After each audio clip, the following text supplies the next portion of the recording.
Welcome, my friend. I'm really glad you're here tonight. Settle in, let the weight of the day melt away, and allow your mind to slow down. Because tonight, I'm going to tell you a gentle, quiet story, the complete history of Egyptian mummification. A slow journey through ancient rituals, forgotten secrets, and the calm passage of time. So take a deep breath. Relax your shoulders. Close your eyes if you want. And let's begin this peaceful story together. In the ancient land that would one day be called Egypt, long before pyramids rose over the horizon and long before kings claimed divine blood, a silent discovery was happening beneath the sand. It was not planned and no ritual guided it. Early people living in small clusters along the Nile buried their dead where the ground felt firm and the sand seemed endless. The desert had a habit of taking everything, but in this case it gave something back. When those early people uncovered their dead, they found something unexpected. The bodies had not vanished into decay the way bodies normally do. They had dried, shriveled, and become strangely preserved, almost sleeping in their stillness. These naturally preserved bodies were the true beginning of mummification. There was no priest standing near them, no oil, no linen, no complicated belief, just nature working silently. The sand was hot, the air was dry, and the desert pulled moisture from the bodies in a slow, relentless process. Without moisture, the tiny living organisms that usually decompose a corpse could not survive. And because they could not survive, the body did not rot. The skin darkened and tightened, the limbs stiffened, and the shape remained intact. The early people did not yet call this a mummy, but they stared at these preserved bodies with confusion, fear, and curiosity. It is believed that this moment, repeated many times across many early burials, created the earliest Egyptian idea that perhaps the body should remain. Perhaps the body had meaning beyond life. Perhaps it was not simply a shell, not something to be thrown to nature. The early Egyptians began to feel that the body had a purpose after death, that something invisible stayed close to it. They did not yet have a word for Ka or Ba, but they were forming the foundations of a belief that would transform the entire civilization. As centuries passed, people gradually noticed something else. The bodies preserved in sand looked peaceful. They retained familiar shapes. Their faces, though dried and changed, still resembled the living person. A preserved face could still be recognized. To people who feared the unknown darkness of death, this was comforting.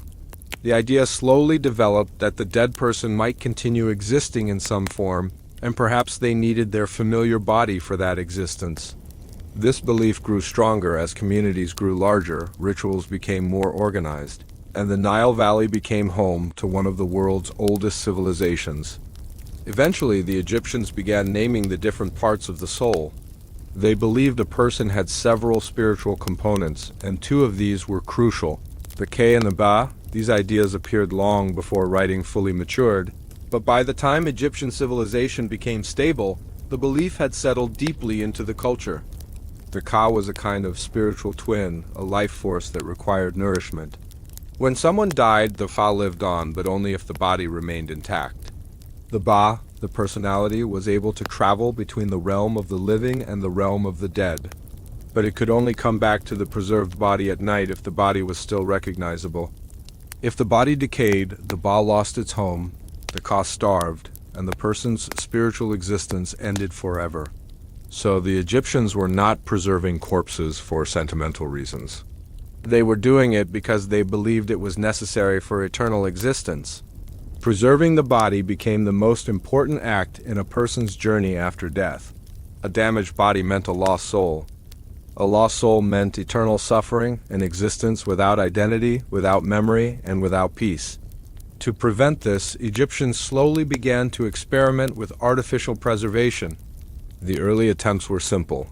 Instead of burying bodies directly in the hot sand, families began to place them inside shallow pits lined with mats or hides.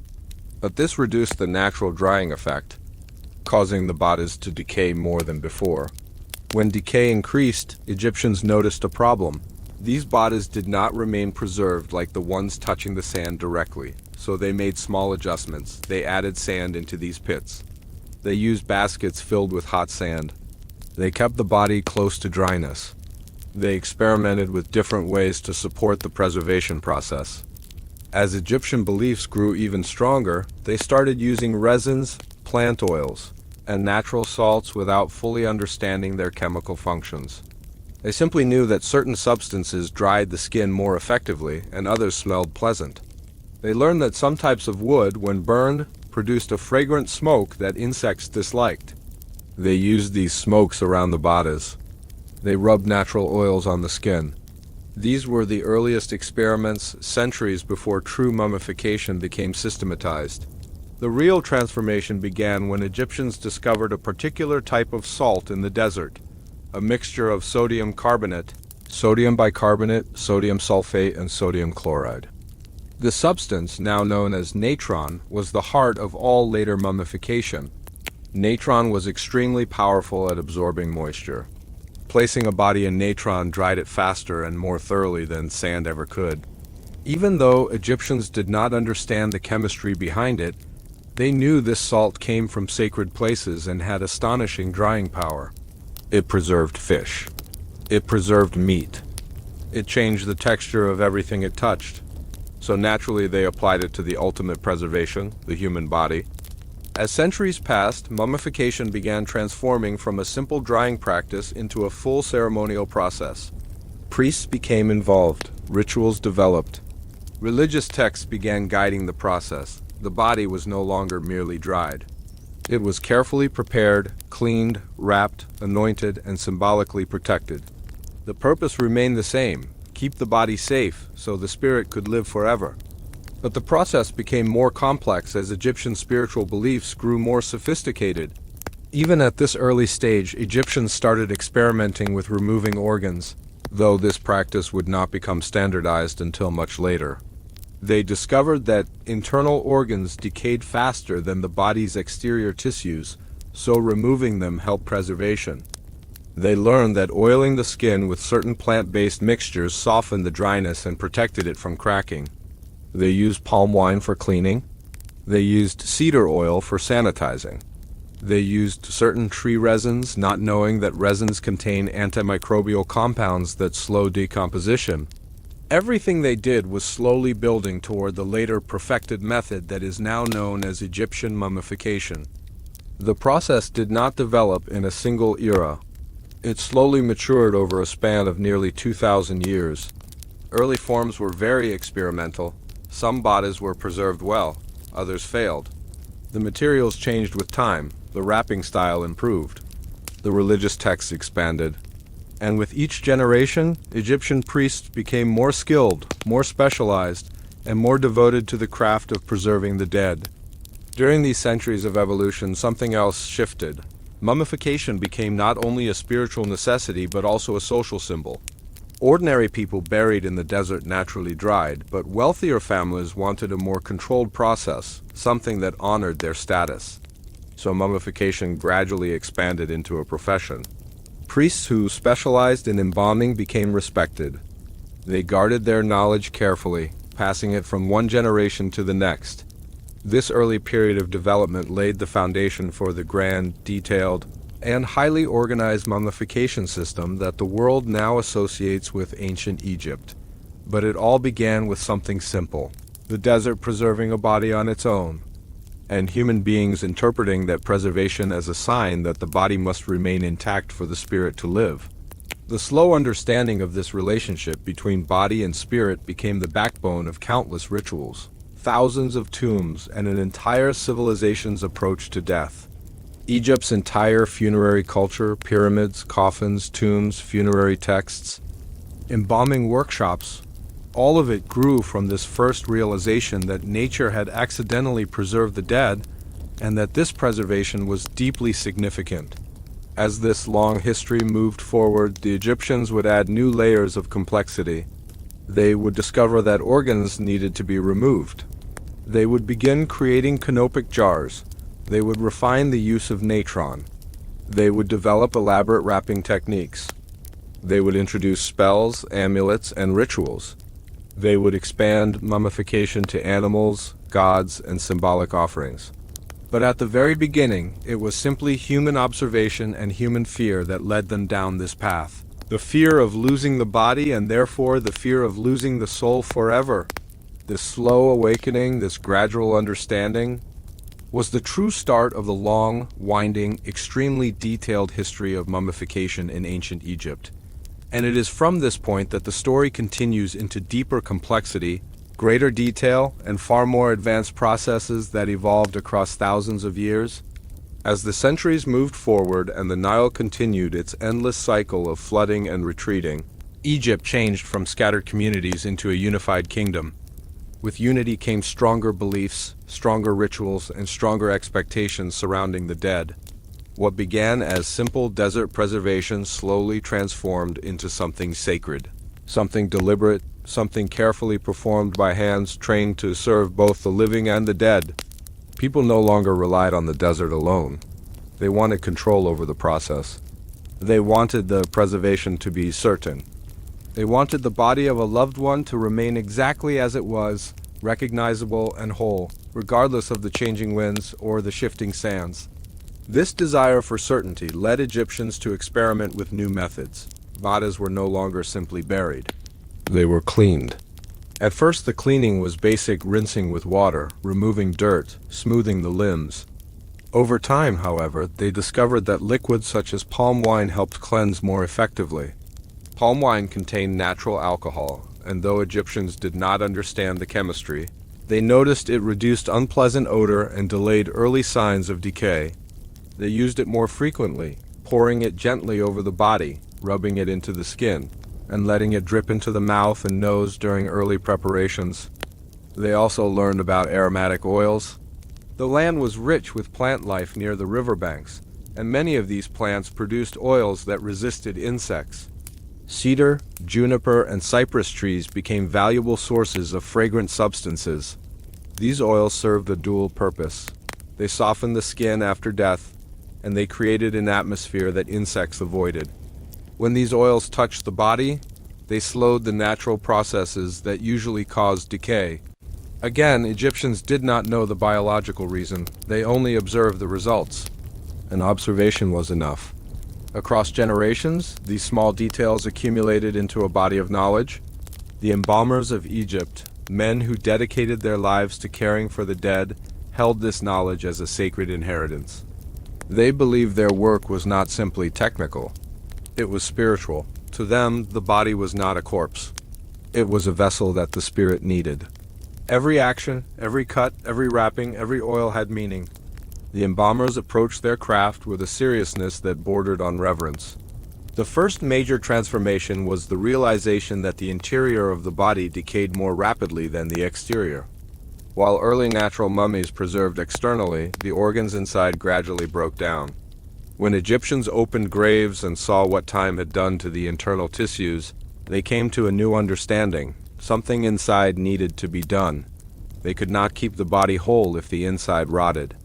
This marked the beginning of one of the most iconic steps in mummification, the removal of internal organs. At first, organ removal was inconsistent. Some bodies were left intact, others were partially emptied. Some organs were removed by cutting into the abdomen. Others were extracted through small incisions. The technique varied from region to region because mummification was still evolving. It had not yet become standardized, and different priestly groups experimented differently. Some wrapped organs separately and placed them beside the body. Some buried them in small jars without any additional ritual. Some even placed them back inside the body cavity after drying. These early practices seemed crude compared to the refined methods of later centuries, but they marked a crucial step in the evolution of the craft.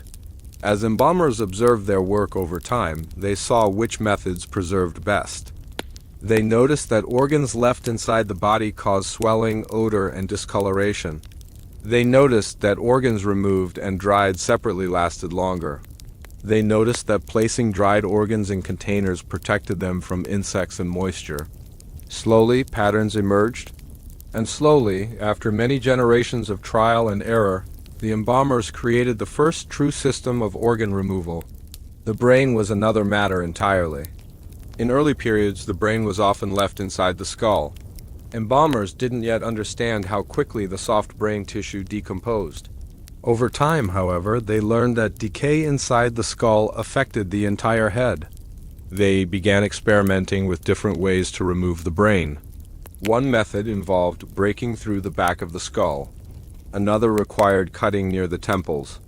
But the most successful method, the one that would become famous worldwide, involved inserting a small hook through the nostril, breaking the thin bone at the top of the nasal cavity, and carefully pulling out the brain in soft pieces. It was a delicate, slow process. The embalmers could not see what they were doing, they could only feel. They performed it with patience, guided by experience and intuition. With the brain removed and the main organs taken out, the body was now hollow. This allowed natron, the powerful drying salt of Egypt, to work more effectively. Natron became the true heart of mummification. Without it, no amount of ritual, prayer, or wrapping could preserve the body. Natron absorbed moisture like nothing else in the ancient world. Egyptians used it for preserving food, cleansing objects, treating animal skins, and even in ritual purification. Its drying power was unmatched. When natron touched a corpse, it slowly pulled moisture out of every part of the body, the muscles, the skin, the tissues, the cavities. As moisture left, bacteria died. As bacteria died, decay stopped. Placing a body in natron required care. The embalmers did not simply cover it lightly. They buried it in natron completely. Every curve of the body, every fold, every hollow area needed to be surrounded. If even one part of the body was left without natron, decay could begin. Time was also important. Too little time and the body remained damp. Too much time and the body became overly brittle. Through centuries of practice, embalmers learned that the body needed to remain in natron for approximately 40 days. This became a sacred number, repeated in later texts and preserved in religious tradition. The drying period was not hurried. It was a slow, silent process. The embalmers visited the body regularly, checking the natron, observing the condition, and ensuring that the drying continued evenly. During this period, life outside continued as normal. Families mourned, priests prepared rituals, and craftsmen built the coffin. But the body lay still, slowly transforming from flesh into something preserved, something eternal, something that Egyptians believed could house the spirit forever. Once the drying process ended, the body looked dramatically different. The skin had tightened and darkened, the limbs had shrunk slightly, and the entire form appeared lighter and more rigid. It was no longer a decaying corpse, it was now a preserved vessel. The next stage was restoration, giving the body a dignified appearance and preparing it for wrapping. Embalmers applied oils to soften the dried skin. They filled the hollow body cavity with linen, sawdust, or other materials to create shape. They replaced the removed organs, now dried, into jars or sometimes back into the body if the tradition of that era required it. They gently shaped the face so that the person looked more lifelike. Every step expressed a deep respect for the dead. Only when all of this was complete did the wrapping begin. But the wrapping itself was an art that had not yet reached its later complexity. In these early stages, embalmers wrapped the body in simple linen strips. The wrapping was functional, not yet symbolic. It protected the body, kept the limbs in place, and held the oils. But over time, the wrapping would become the most iconic part of mummification, with layers that included spells, resins, amulets, and sacred patterns. At this point in the process, the ancient Egyptians believed the body was ready for the next world. The spirit, they hoped, would recognize its preserved form. The Ba would return nightly. The Ka would find nourishment. And the person, though physically dead, would continue to exist in a form beyond human understanding. This slow evolution, from natural preservation to intentional preservation, was the foundation upon which the later, more advanced mummification techniques would be built. Every discovery came from observation. Every improvement came from experience. And every ritual grew from the same belief. That death was not the end, but a transition. And the body was the key to making that transition possible. This long, slow development would eventually lead to the golden age of mummification. When the techniques became refined, the rituals became detailed, and the entire process reached a level of sophistication unmatched anywhere else in the ancient world.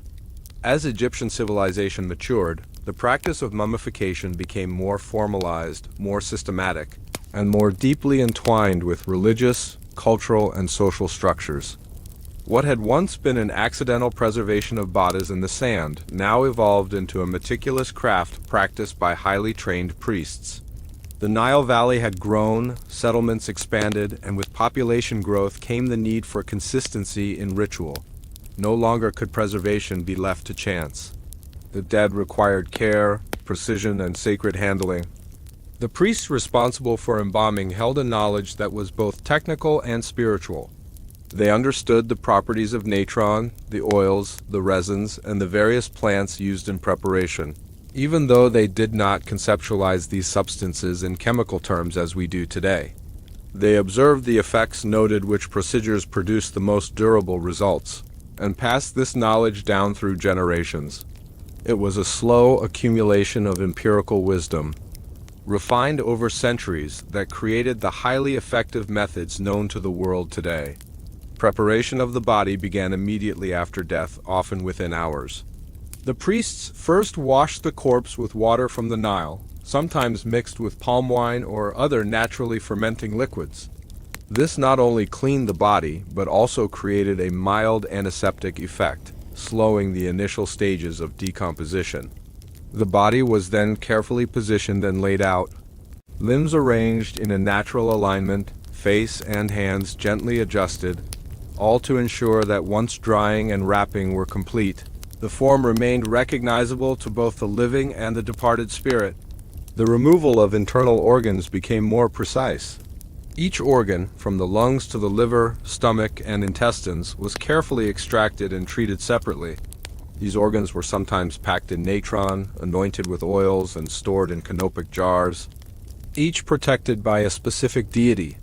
The jars themselves were symbolic, with the head of a god representing the organ contained within, ensuring spiritual safeguarding alongside physical preservation. The heart, considered the seat of intelligence and emotion, was typically left within the body, reflecting its sacred importance in Egyptian belief. The brain, as noted earlier, was removed with great care. Using hooks inserted through the nostrils, embalmers extracted the soft tissue, often in a slow and deliberate process to avoid damaging the skull. The extraction of the brain had both practical and symbolic significance. Practically, it reduced internal decay in the skull. Symbolically, it reflected a controlled, respectful approach to handling the body, emphasizing precision, patience, and reverence.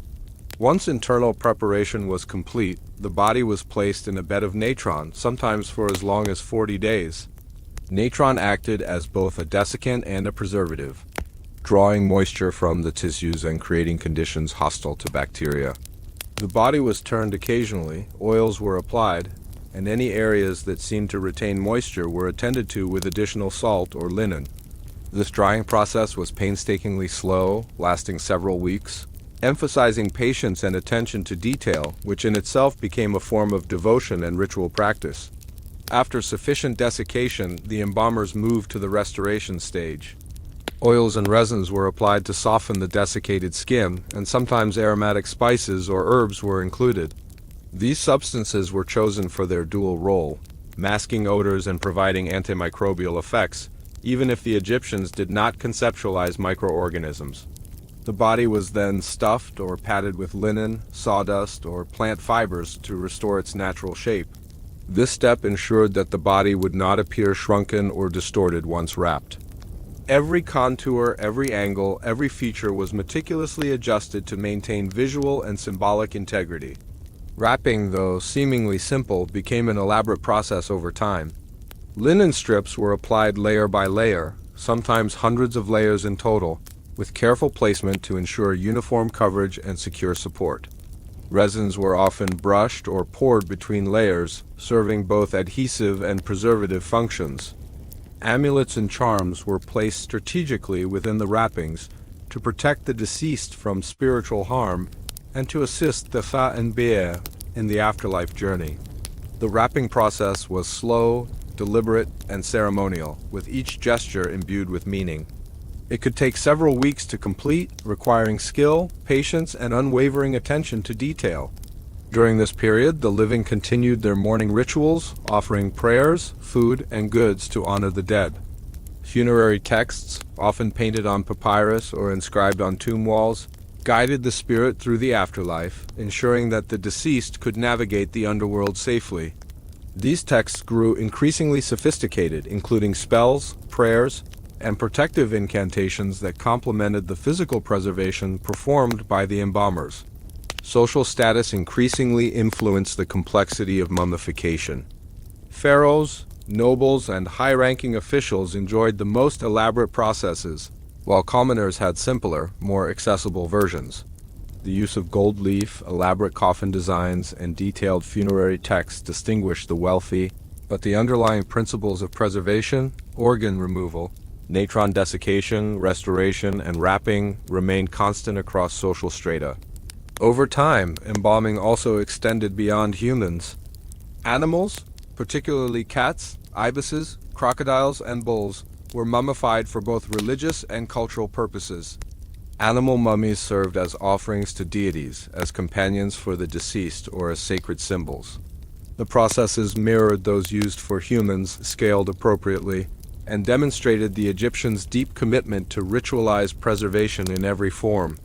Scientific analysis of mummies today has revealed the precision and care of these ancient techniques. CT scans and chemical studies confirm that natron effectively desiccated tissue, that oils and resins had antimicrobial properties, and that the embalming process, though seemingly mystical, operated on consistent empirical principles. These modern discoveries illuminate the centuries of careful observation, experimentation, and refinement that Egyptians invested in perfecting their methods. The culmination of this process, the fully wrapped and restored mummy, represented both a physical and spiritual achievement. It embodied the fusion of empirical knowledge, ritual practice, and religious devotion. The deceased was transformed from a transient mortal being into a preserved, enduring vessel capable of sustaining the Ka-Imba, ready to navigate eternity with dignity, protection, and guidance.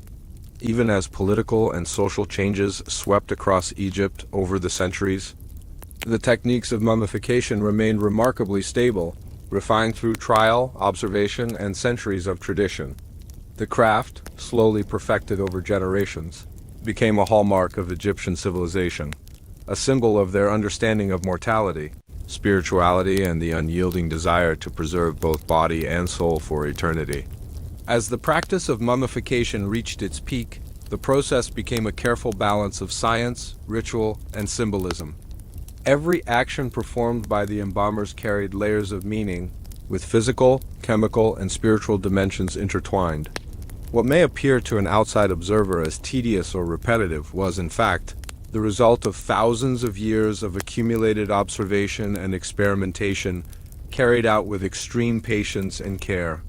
Each step was designed to preserve the body in the most lifelike form possible, while simultaneously securing the spirit's safe passage into the afterlife. The embalming workshops became highly organized centers of knowledge. Within these workshops, only specially trained priests or craftsmen could perform the sacred rituals. Knowledge was passed orally, meticulously guarded, and often shrouded in secrecy. The procedures were codified into protocols that, over centuries, changed little. The careful sequence of cleaning, drying, oiling, padding, and wrapping was treated as an exact science. Even though it was understood primarily through observation rather than theoretical reasoning, the preparation of the body continued to evolve, particularly in terms of materials and techniques. Linen, initially coarse and simple, became finer and more abundant. Strips were carefully cut to specific widths, overlapping in precise patterns to create a uniform layer. Between the layers, embalmers often applied resins that acted as adhesives and preservatives. These resins, sourced from trees and plants, had natural antiseptic properties. Their thick, sticky texture ensured that the wrappings held the body firmly in shape, while their scent masked any lingering odors. Over time, the use of aromatic resins became not just practical but deeply symbolic, representing purification and protection of the deceased in the spiritual realm. The body's final presentation was crucial. Embalmers paid attention to posture, the alignment of fingers and toes, and the positioning of the head. Even minor deviations could be interpreted as disrespectful to the spirit or as obstacles to its journey. The goal was to produce a body that not only resisted decay, but also reflected the person's identity, social status, and spiritual readiness. The mummified form became a tangible bridge between life and death, a sacred artifact that encapsulated the deceased's essence. The role of natron during this period cannot be overstated. Its desiccating properties, combined with careful attention to timing, ensured that the body's tissues lost moisture gradually, preventing cracking or distortion. Embalmers monitored the process closely, turning the body, adjusting the surrounding natron, and observing its gradual transformation. The 40-day period of drying became standardized, symbolizing both practical necessity and ritual significance. Patience was paramount. Rushing the process could compromise the outcome and, by extension, the eternal fate of the spirit. Once the body was adequately dried, the restoration phase emphasized both appearance and structure. Hollowed-out areas were carefully padded with linen, sawdust, or plant materials to maintain natural proportions. Oils were applied to create suppleness in the desiccated skin, and aromatic substances continued to provide both preservation and symbolic protection. Even the smallest details, such as the alignment of the eyes or the position of the mouth, were considered important. This stage was slow and methodical, reflecting the Egyptians' commitment to meticulous craftsmanship and spiritual observance. The wrapping process, now highly developed, involved hundreds of linen strips applied in specific sequences. Amulets, charms, and protective symbols were embedded within the layers, positioned according to ritual prescriptions. These objects were believed to safeguard the deceased against malevolent forces and assist the Ka and Be in navigating the afterlife.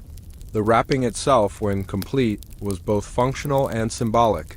It held the body together physically, maintained its shape, and transformed it into a ritual object of spiritual significance.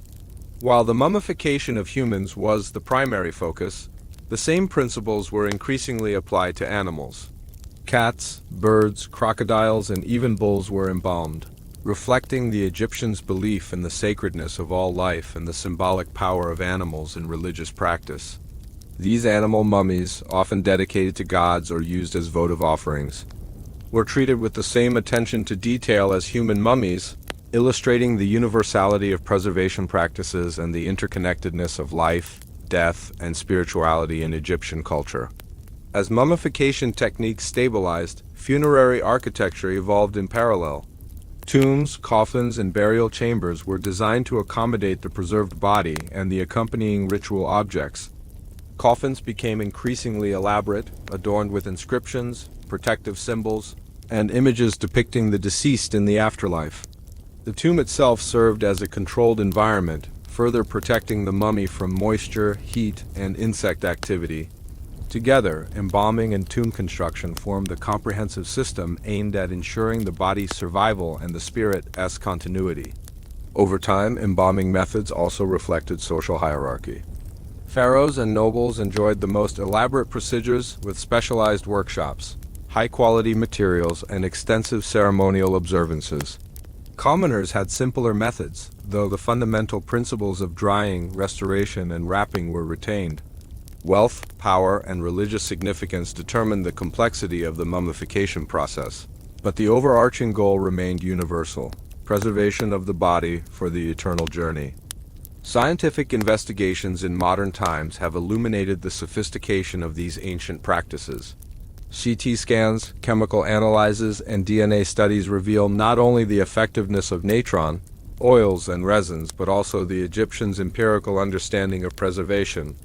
Their observations, refined over millennia, resulted in a remarkably consistent methodology capable of producing mummies that survive thousands of years with astonishing fidelity. Even as political regimes changed and foreign influence penetrated Egypt, the core principles of mummification endured. The art and science of preserving the body became inseparable from religious doctrine, social identity, and cultural continuity. Mummification was not merely a technical process. It was a symbol of the Egyptians' worldview, their confrontation with mortality, and their determination to secure a tangible connection between life and the eternal. Through patient observation, careful experimentation, and ritualized precision, the Egyptians transformed accidental preservation into a disciplined practice of immense cultural, spiritual, and scientific significance. Every preserved body, from the simplest individual to the most powerful pharaoh, bore witness to thousands of years of evolving knowledge, reverence, and human curiosity about the mysteries of life, death, and what comes beyond. As the centuries passed, the practice of mummification became increasingly ceremonial, almost theatrical in its meticulous attention to detail. Each action taken by the embalmers, each ritual recited by the priests, and each object placed within the tomb contributed to a vast interwoven system designed to secure eternity for the deceased. The Egyptians understood that death was not a single moment, but a continuum, a delicate transition between the known world of the living and the mysterious world beyond. The body was both anchor and vessel, and the mummification process was the careful management of that transition. Embalming workshops reached a level of organization that reflected the complexity of the craft. Priests dedicated their lives to learning the precise order of steps, the subtle differences in materials, and the timing necessary to achieve optimal preservation. They studied patterns of decay in earlier burials, noting which approaches resulted in durable bodies and which failed. Knowledge was guarded jealously, handed down orally from master to apprentice, and never written in explicit detail, ensuring both secrecy and continuity. The techniques of removing organs, preparing the body, applying oils and resins, and wrapping it in linen became codified practices. Over time, even slight deviations from established procedures were seen as dangerous, potentially jeopardizing the body's integrity and the spirit's fate. The role of natron remained central. Applied systematically over the entire body, it absorbed moisture, killed bacteria, and created conditions in which decomposition could not take hold. Embalmers monitored the drying process closely, turning the body and adjusting the surrounding salt to ensure even desiccation. They observed the body daily, noting color changes, texture, and signs of uneven drying. It was a slow, patient process that often lasted 40 days, a period not only practical but also laden with symbolic meaning. Patience was itself a ritual, a demonstration of devotion and respect for both the living and the dead. Once desiccation was complete, embalmers moved to restoration and preparation for wrapping. The body, now stiff and dry, required careful shaping. Linen, sawdust, and plant fibers were used to pad hollows and restore natural proportions.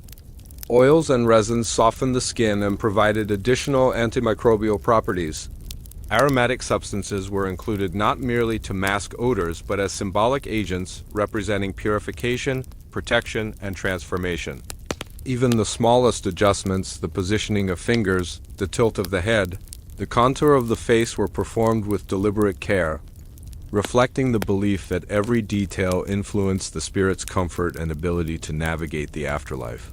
The wrapping process, fully developed by this period, became both functional and symbolic. Linen strips were applied in overlapping layers, sometimes hundreds, with the body gradually transformed into a unified form. Amulets and charms were placed within the wrappings at precise intervals. Each item had a designated function, offering protection, guidance, or assistance to the Ka and Ba as they journeyed. The wrapping itself, painstakingly slow and deliberate, created an object that was both physically preserved and spiritually fortified. It bound the body, sealed the spirit, and served as a tangible symbol of eternity. Animal mummification continued alongside human mummification. Cats, ibises, crocodiles, bulls, and other animals were embalmed to honor deities, provide offerings, or accompany the deceased. The processes mirrored human mummification on a smaller scale, reflecting the Egyptians' belief that sacred and symbolic creatures deserved the same attention and reverence. These animal mummies reinforced the interconnectedness of the human, spiritual, and natural worlds in Egyptian culture. Coffins and tombs evolved alongside mummification practices. Coffins were carefully constructed to support the body and protect it from environmental hazards. They were adorned with inscriptions, images, and symbols intended to guide and protect the deceased. Tombs were constructed to maintain environmental stability, with careful attention to ventilation, humidity, and security. Together, the coffin and tomb functioned as extensions of the mummification process, ensuring that the preserved body remained intact for eternity. Social status influenced the complexity of mummification. Pharaohs and high-ranking nobles received elaborate procedures with extensive wrapping, high-quality linen, aromatic resins, and elaborate tombs. Ordinary citizens were embalmed using simpler techniques, but the fundamental principles, drying, restoration, wrapping, and ritual remained the same. Regardless of wealth, the underlying belief was constant. The body must be preserved to ensure the spirit's survival. The level of sophistication reflected both practical ability and the symbolic significance attached to social hierarchy. Scientific study in modern times has revealed the sophistication of these techniques. CT scans show the precision of organ removal and padding. Chemical analysis confirms that natron and resins effectively desiccated tissues and inhibited bacterial growth. DNA studies provide evidence of long-term preservation and even insights into diet, disease, and familial relations. These discoveries illustrate the Egyptians' empirical understanding of preservation, long before microbiology or chemistry existed as formal sciences. The ritual dimension of mummification cannot be overstated. Every step was accompanied by prayers, incantations, and gestures designed to protect, purify, and sanctify the body. The spiritual and physical were inseparable. Embalming was not merely practical, but a sacred duty. The embalmer's careful movements, the measured application of substances, and the exact sequence of wrapping reflected the belief that the body was a microcosm of cosmic order, and any disruption could endanger both the deceased and the living community. The culmination of these efforts was a preserved body capable of hosting the Sha and Ba, a form recognizable and respectful, both physically and spiritually.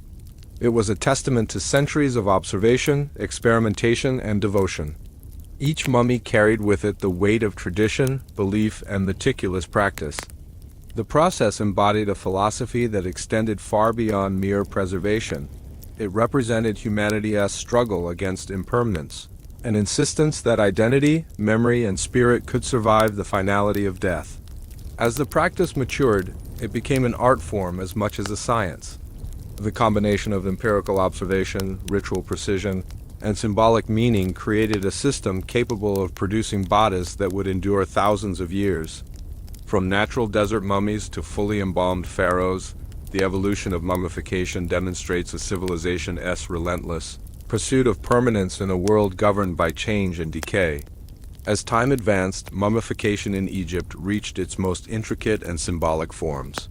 The knowledge that had been accumulated over millennia now coalesced into a ritualized sequence, so precise that even minor errors were believed to jeopardize the deceased's journey into eternity.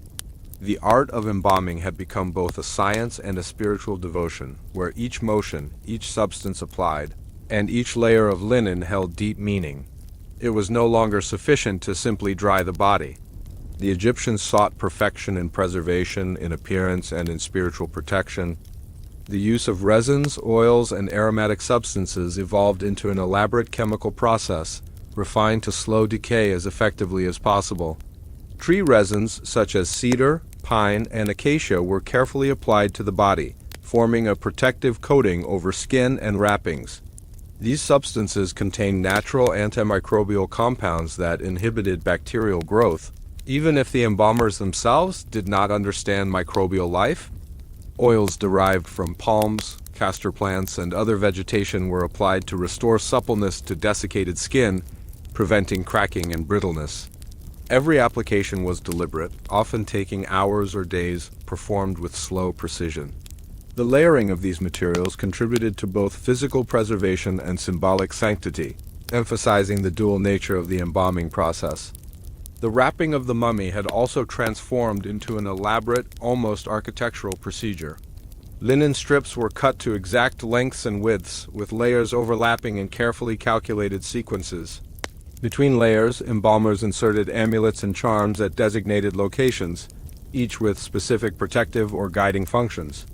Scarabs were placed over the heart, representing transformation and protection. Small figures of deities were embedded in the wrappings to ensure divine guardianship. Each layer reinforced both the physical structure and the spiritual efficacy of the mummy. This wrapping could take several weeks to complete, executed with deliberate slowness to honor the sacred purpose of the work. The embalmer's understanding of the body's internal structures had also advanced. Organs were removed and treated with the same care as the external body. They were dried, anointed, and often placed in canopic jars with lids shaped as the heads of gods, each corresponding to a particular organ and protective deity. The heart, considered the seat of intelligence and morality, typically remained within the body. The brain, no longer considered vital to the afterlife, was carefully extracted through the nasal cavity. These procedures reflected a sophisticated understanding of decomposition patterns and an empirical awareness of which methods yielded the most lasting preservation. Animal mummification mirrored the care given to humans, with cats, ibises, crocodiles, bulls, and even smaller creatures receiving similar treatments. These animals were considered sacred, often associated with specific gods or serving as symbolic offerings. Their preservation followed the same principles: careful removal of moisture, application of oils and resins, and precise wrapping. The universality of these methods highlighted the Egyptians' reverence for both life and the symbolic power of the natural world. Tombs and coffins became extensions of the mummification process, designed to create a stable environment for preservation. Coffins were crafted to fit the body snugly, reducing movement and exposure. They were adorned with inscriptions, prayers, and symbolic imagery intended to guide the deceased safely into the afterlife. Burial chambers were constructed to minimize moisture, heat fluctuations, and insect intrusion, reflecting a practical understanding of environmental factors affecting preservation. The tomb and the mummy became a single system, each component enhancing the other's effectiveness and spiritual significance. Social hierarchy influenced the scope and complexity of mummification. Pharaohs and elite officials received elaborate procedures with hundreds of wrapping layers, the highest quality oils and resins, and extensive funerary texts. Ordinary citizens, though receiving simpler treatment, still followed the essential principles of drying, restoration, and wrapping, reflecting the universality of the cultural belief that preservation was necessary for eternal existence. Wealth and status dictated embellishment and ritual sophistication, but the underlying science and spiritual purpose remained constant. Throughout this process, the Egyptians maintained a meticulous balance between empirical observation and ritualized tradition. They monitored the body, adjusted the drying materials, and ensured even desiccation, demonstrating an empirical, almost scientific attention to detail. Simultaneously, prayers, incantations, and symbolic gestures accompanied each step, linking the physical work directly to spiritual belief.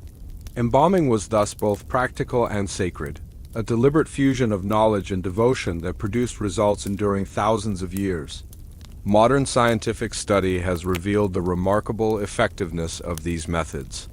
Chemical analyses show that natron efficiently desiccated tissues, oils, and resins provided antimicrobial protection, and the structural support from padding and wrapping preserved body shape. CT scans revealed precision in organ removal, while DNA studies confirmed the preservation of genetic material. These findings underscore the sophistication of ancient Egyptian embalming, which achieved long-term preservation through careful observation, experimentation, and meticulous execution, all within a spiritual framework. The enduring success of mummification reflects the Egyptians' relentless attention to detail, their patience, and their deep reverence for both life and death. Every preserved body, from the humblest citizen to the greatest pharaoh, stands as a testament to centuries of accumulated knowledge, careful experimentation, and spiritual dedication. Mummification was not a mere technical procedure. It was the physical embodiment of the Egyptian worldview, a culture's attempt to master mortality, to preserve identity, and to secure eternity. Through this slow, deliberate process, the Egyptians created more than preserved bodies. They created continuity between the mortal world and the eternal, a tangible link that allowed the living to honor their dead and the dead to continue existing in a recognizable form. Every layer of linen, every drop of resin, and every carefully wrapped limb was part of a larger vision, the triumph of order over decay, of permanence over impermanence, of life over the inexorable passage of time. Over time, the ritual of mummification became inseparable from Egyptian religion and cosmology. The physical preservation of the body was mirrored by elaborate spiritual frameworks, all designed to ensure the deceased could navigate the afterlife successfully. Priests recited spells during each stage of embalming, calling upon deities to protect the body, guide the spirit, and safeguard the Shah and Bey. These incantations were repeated with deliberate slowness, their measured cadence forming part of the overall rhythm of preservation, blending the tangible with the intangible, the chemical with the ceremonial. Embalmers refined their techniques to address increasingly subtle aspects of decay. They learned, for example, that humidity in certain regions could compromise drying, so bodies were sometimes moved or covered to maintain optimal conditions. They observed that oils and resins could seep unevenly, so they carefully applied them in multiple layers, massaging the skin gently to ensure full coverage. Even the positioning of the arms and legs was treated with precision, recognizing that misalignment could alter the mummy's shape and, symbolically, disrupt the harmony between body and spirit. These meticulous practices illustrate the Egyptians' patient observation over centuries and their commitment to preserving both physical and spiritual integrity. The placement of amulets within the linen wrappings became increasingly systematic. Scarabs over the heart were intended to ensure rebirth and transformation. Figures of protective deities were positioned along the torso and limbs to ward off malevolent forces. Symbols representing life, protection, and guidance were inserted in layers to create a spiritual matrix surrounding the body. This careful integration of symbolism and preservation demonstrates a sophisticated understanding of both ritual and practical requirements, each reinforcing the other in a slow, deliberate process that could span weeks. Animals continued to play a central role in funerary practice. Cats, revered for their protective and sacred qualities, were frequently mummified, sometimes individually and sometimes in large numbers as votive offerings. Birds, crocodiles, and bulls were treated with the same care as human bodies, demonstrating the universality of embalming principles. Each animal mummy reflected a careful balance between practical preservation and spiritual significance, underscoring the Egyptians' belief that all elements of the natural and spiritual world were interconnected and worthy of ritual attention. Tombs themselves became highly controlled environments. Coffins were designed to support the mummy, reducing movement and environmental exposure. Inscriptions, prayers, and symbols were carved or painted to provide ongoing protection and guidance. Burial chambers were often carefully sealed to limit moisture and reduce insect activity, reflecting an empirical understanding of the factors influencing preservation. The integration of tomb design with embalming practices created a comprehensive system, ensuring that the preserved body remained intact for millennia. The sophistication of mummification reflected a balance between social hierarchy and universal religious principles. Pharaohs and high-ranking officials received the most elaborate procedures, with numerous wrapping layers, high-quality oils and resins, and extensive funerary texts. Commoners, while receiving simpler treatments, were still subject to the same fundamental principles of drying, restoration, and wrapping. Across social classes, the goal remained consistent: preserve the body to secure the soul's continued existence. This universality reflects a deeply ingrained cultural and spiritual understanding of death as a transitional process rather than a final cessation.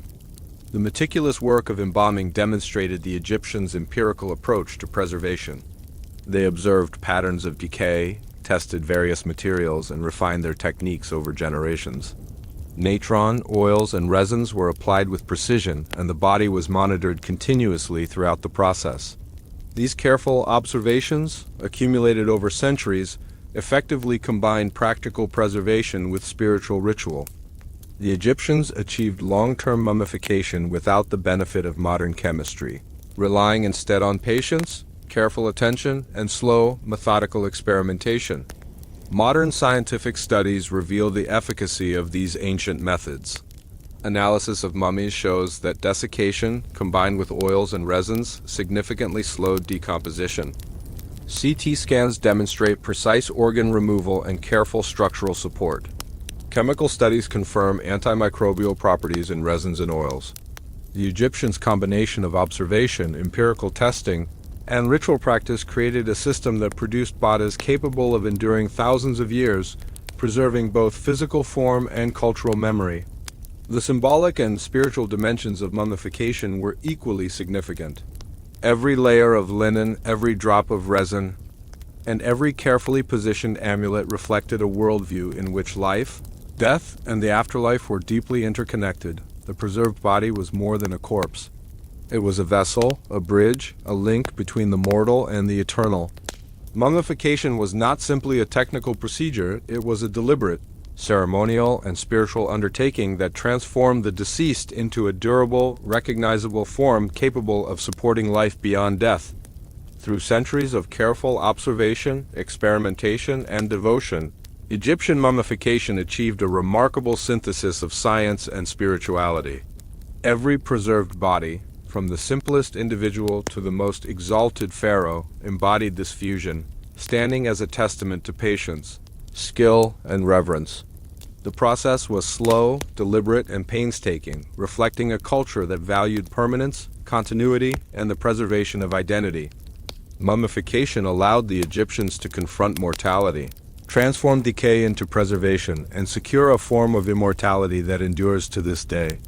As mummification practices matured, they became increasingly intertwined with Egyptian notions of time, cosmic order, and divine law. Every step of embalming was conducted in alignment with religious calendars, lunar cycles, or auspicious days determined by priests. The Egyptians believed that timing influenced the efficacy of preservation and the spirit's ability to transition safely into the afterlife. The process was therefore slow, deliberate, and synchronized with celestial and religious rhythms, further embedding mummification into the fabric of daily life and spiritual consciousness. The materials used in mummification continued to evolve. Natron remained the principal desiccant, but the Egyptians also experimented with mixtures, sometimes adding ashes or powdered minerals to enhance drying. Oils and resins were refined, sourced from specific regions, and blended to produce optimal preservation and fragrance. These substances served both practical and symbolic purposes. They inhibited microbial activity, masked odors, and signified purification, sanctity, and protection. Each application was slow, deliberate, and measured, reflecting the Egyptians' attention to detail and the belief that hasty or careless application could compromise the process. During restoration, the body was shaped and padded with painstaking care. Linen, plant fibers, and sawdust were used to fill hollow areas, maintaining natural proportions. Even subtle features like facial contours and the alignment of fingers were attended to, ensuring the body's appearance remained lifelike. Embalmers worked slowly, methodically, almost meditatively, understanding that the physical integrity of the body mirrored spiritual stability. Any imperfection, they believed, could affect the fa or ba, potentially disrupting the deceased's journey through eternity. The wrapping process evolved into a highly complex ritualized sequence. Linen strips were applied in measured layers, sometimes hundreds thick, with interspersed amulets, charms, and figurines positioned according to specific religious guidelines. Scarabs over the heart symbolized rebirth. Small figures of protective deities ensured safety in the underworld, and symbolic inscriptions invoked divine oversight. Each layer reinforced both structural integrity and spiritual protection, turning the wrapped body into a sacred object, a physical and symbolic embodiment of eternal life. This process could last several weeks, reflecting the Egyptians' commitment to precision, patience, and ritual observance. Animal mummification reached similar levels of sophistication. Cats, ibises, crocodiles, and other sacred animals were treated with the same care as human bodies. Their mummification reinforced religious symbolism, served as votive offerings, or accompanied humans in burial. By applying consistent techniques to both humans and animals, the Egyptians emphasized a cosmic order in which all life, sacred or symbolic, required preservation and ritualized respect. The slow and deliberate nature of these procedures underscored the culture's holistic approach to mortality and the afterlife. Tombs, coffins, and burial environments were integral to the preservation system. Coffins were designed to minimize movement, reduce exposure to environmental hazards, and support the mummy structurally. Burial chambers were carefully constructed to maintain stable conditions, controlling temperature, humidity, and ventilation. Walls were adorned with inscriptions, prayers, and depictions of protective deities, reinforcing spiritual safety. This integration of embalming, architecture, and ritual practice created a comprehensive preservation system that was both physical and spiritual, ensuring that bodies survived for millennia while maintaining religious and cultural significance. Social hierarchy influenced the complexity and opulence of mummification. Pharaohs and elite officials received elaborate procedures, including multiple wrapping layers, rare oils and resins, extensive amulets, and ornate coffins. Ordinary citizens had simpler treatments, yet the fundamental principles of drying, restoration, and wrapping remained the same. Across all classes, the Egyptians' intent was consistent. The body must be preserved to secure the continuity of the spirit. Wealth dictated embellishment, but the underlying processes, painstakingly slow and methodical, reflected a universal commitment to preservation. The meticulous empirical observation underlying mummification was remarkable. Embalmers monitored the body throughout the process, adjusting natron, oils, and resins to achieve even desiccation. They noted changes in texture, color, and odor, refining their methods over generations. Their observations, combined with ritualized practice, created a reproducible system of preservation capable of sustaining bodies for thousands of years. This empirical approach, though rooted in ritual, demonstrated a profound understanding of the natural processes of decay and the materials that could counteract it. Modern scientific studies confirm the Egyptians' sophistication. Chemical analyses reveal that resins and oils inhibited bacterial growth, natron effectively desiccated tissues, and meticulous wrapping preserved structural integrity. CT scans show the precision of organ removal and padding. While DNA studies confirm long-term preservation of genetic material, the Egyptians' careful, slow, and deliberate methods produced results that remain astonishingly effective even in the present day, demonstrating centuries of refined empirical knowledge combined with ritualized devotion. The symbolic dimension of mummification remained equally significant.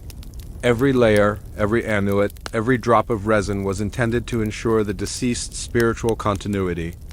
The preserved body served as a vessel for the Ka and Ba, bridging the temporal world and eternity. Mummification was more than a technical exercise. It was a cultural, spiritual, and philosophical statement about life, death, and the desire to transcend mortality. It was a deliberate, painstaking, and profoundly slow process, embodying patience, reverence, and meticulous care. Through thousands of years, Egyptian mummification evolved from simple accidental preservation in the desert into a sophisticated, ritualized, and highly effective practice. The process reflected a civilization's deep engagement with mortality, an empirical understanding of decay and preservation, and an unwavering commitment to ensuring the eternal survival of both body and spirit. Each mummy, carefully prepared, wrapped, and preserved, stands as a testament to the Egyptians' mastery of time, matter, and belief, their relentless pursuit of permanence in a transient world, and their intricate, patient, and profoundly deliberate confrontation with death. Even as the millennia progressed, mummification remained central to Egyptian culture, a constant in a world that otherwise experienced political shifts, foreign invasions, and societal change. The process, refined over centuries, became a powerful symbol of continuity, a slow and deliberate assertion that life could persist beyond death if handled with care, patience, and reverence. Every mummy, regardless of social rank, represented a meticulous integration of observation, ritual, and cultural belief. The Egyptians' attention to chemical processes, though empirical and observational rather than theoretical, was remarkably sophisticated. They understood, through careful study, how natron drew moisture from tissues, how oils and resins protected against decay, and how layering and padding preserved structural integrity. These insights were codified into ritualized procedures, repeated consistently over generations. The resulting mummies were not only preserved physically, but were also imbued with spiritual stability. A slow but deliberate preparation for eternity. In the embalming workshops, rituals unfolded with measured precision. Embalmers worked methodically, applying oils and resins, patting the body and wrapping it layer by layer. Each amulet and charm was carefully placed according to specific guidelines, reflecting the Egyptians' belief that small details could influence the deceased's journey in the afterlife. The slow pace was intentional. Haste could compromise preservation and endanger the Sheh and Bey. Time itself became a part of the ritual, a sacred element in the deliberate orchestration of death and preservation. Animal mummification continued to reflect the Egyptians' interconnected view of life, death, and the divine. Cats, ibises, crocodiles, and other creatures were embalmed with the same attention to chemical and ritualized detail as humans. Their mummification served religious, symbolic, and practical functions, reinforcing the idea that preservation was a cosmic principle extending beyond humanity. Even small animals or birds were treated with care, demonstrating the Egyptians' holistic approach to life, death, and ritualized permanence. Tombs and coffins evolved to complement the precision of embalming. Coffins were constructed to minimize movement and protect the body from environmental hazards. Burial chambers were designed to maintain stable conditions, controlling temperature, humidity, and ventilation. Walls were inscribed with protective texts, prayers, and depictions of deities, ensuring ongoing spiritual safeguarding. The combination of embalming and tomb construction created a comprehensive system for preservation, physical and spiritual, demonstrating the Egyptians' understanding of cause, effect, and environmental influence over time. Social hierarchies shaped the elaboration of mummification. Pharaohs and nobility received complex procedures, multiple wrapping layers, and extensive amulets, while commoners experienced simpler methods. Yet the underlying principles desiccation, restoration, wrapping, and ritual remained universal. This consistency reflects a civilization-wide belief in the necessity of preservation for spiritual survival, demonstrating that the slow, meticulous approach to death was not merely for the elite but embedded in the cultural consciousness of Egypt. The Egyptians' empirical attention to detail extended to every aspect of the process. They observed tissue response to natron, adjusted oil and resin application based on condition, monitored drying progression, and ensured structural integrity through careful padding and wrapping.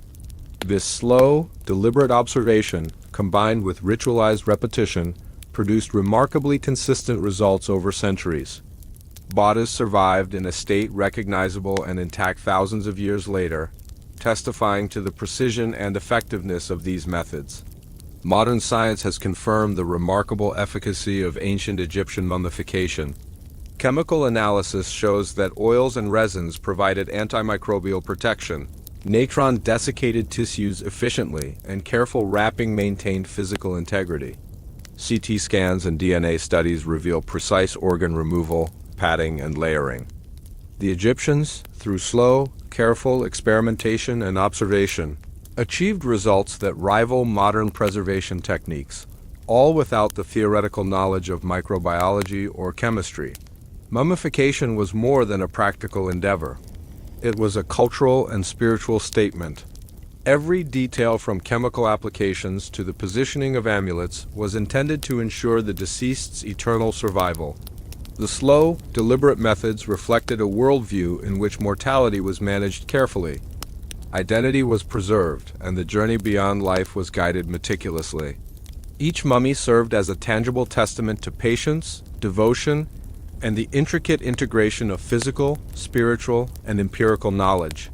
Through millennia, the Egyptians perfected a practice that transformed decay into preservation, temporality into continuity, and mortality into enduring presence.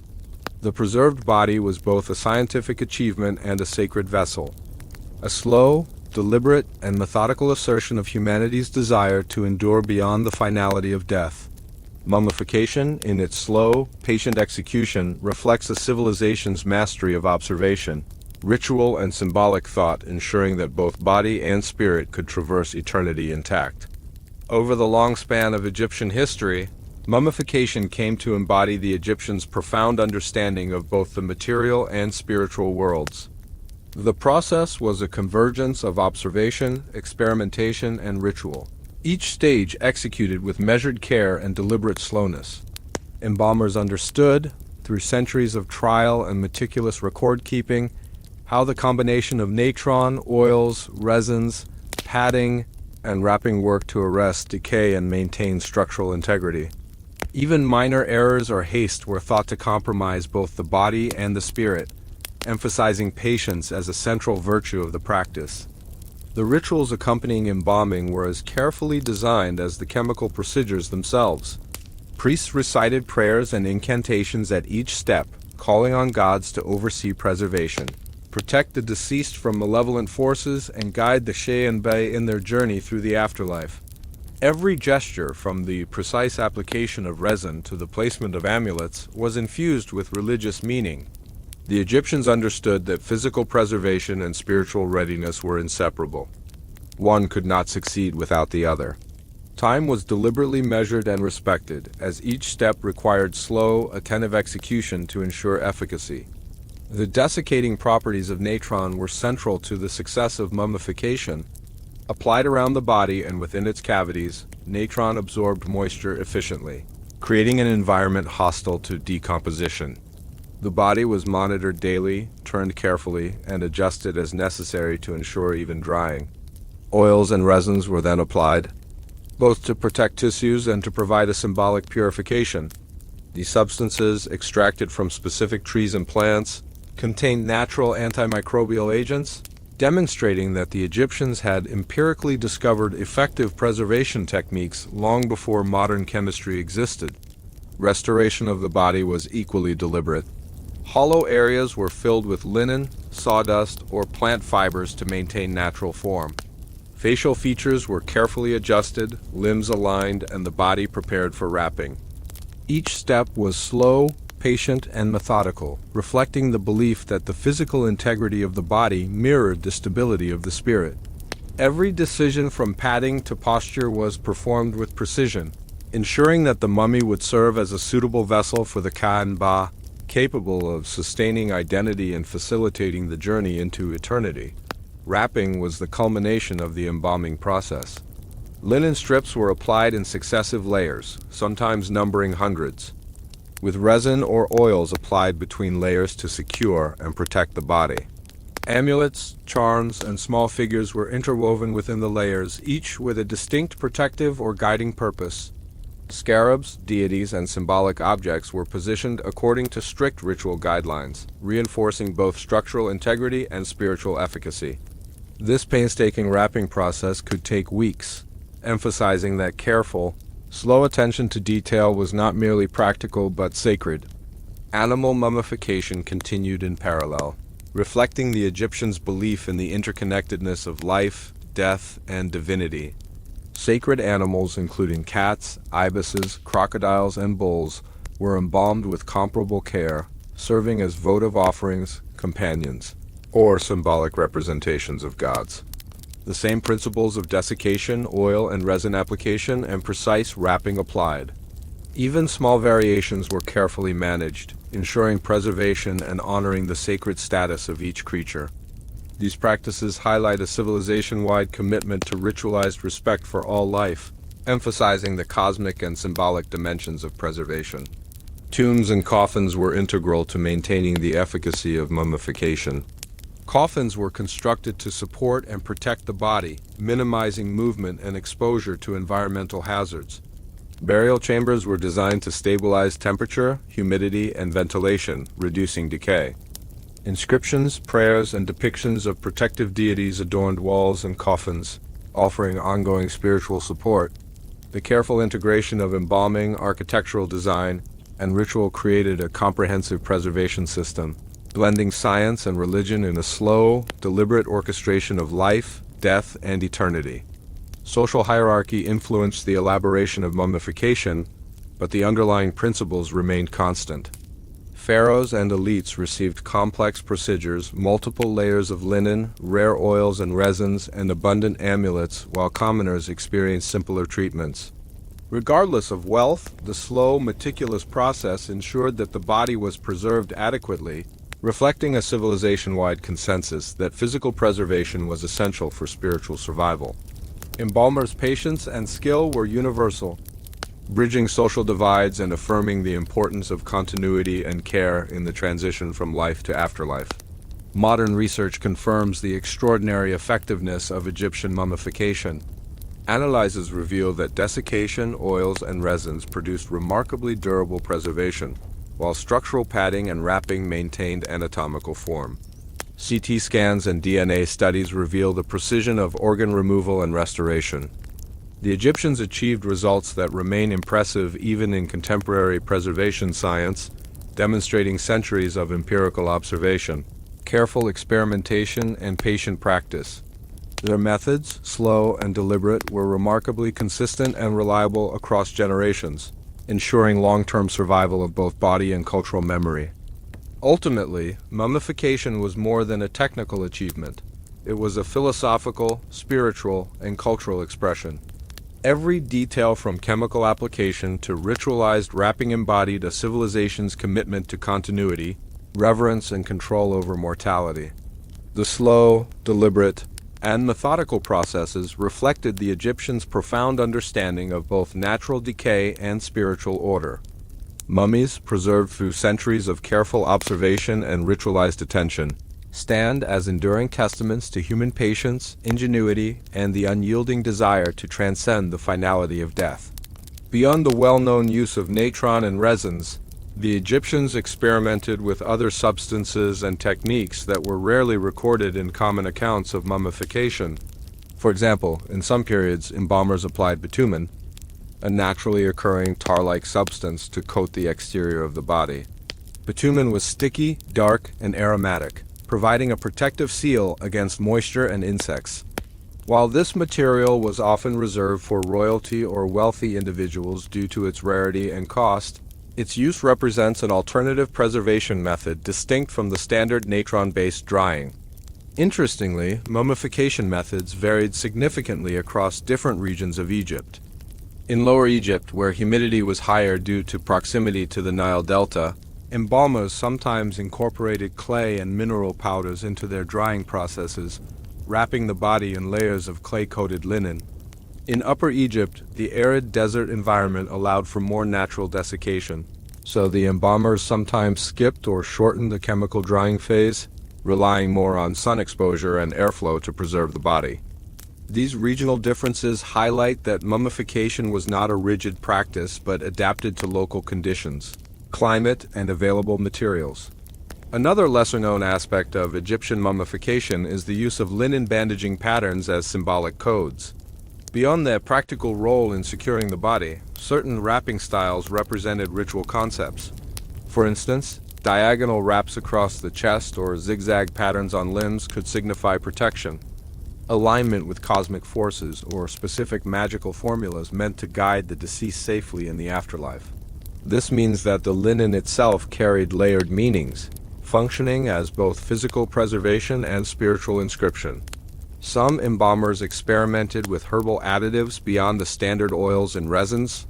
Substances like myrrh, cinnamon, juniper, and even onion extracts were mixed into oils or powdered resins. These herbs had mild antibacterial properties and contributed aromatic qualities, but their inclusion also had symbolic or ritual significance. Myrrh, for example, was associated with purification and rebirth, while juniper could symbolize protection and longevity.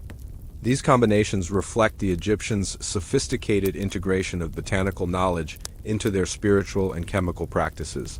Mummification was also influenced by changes in religion and politics.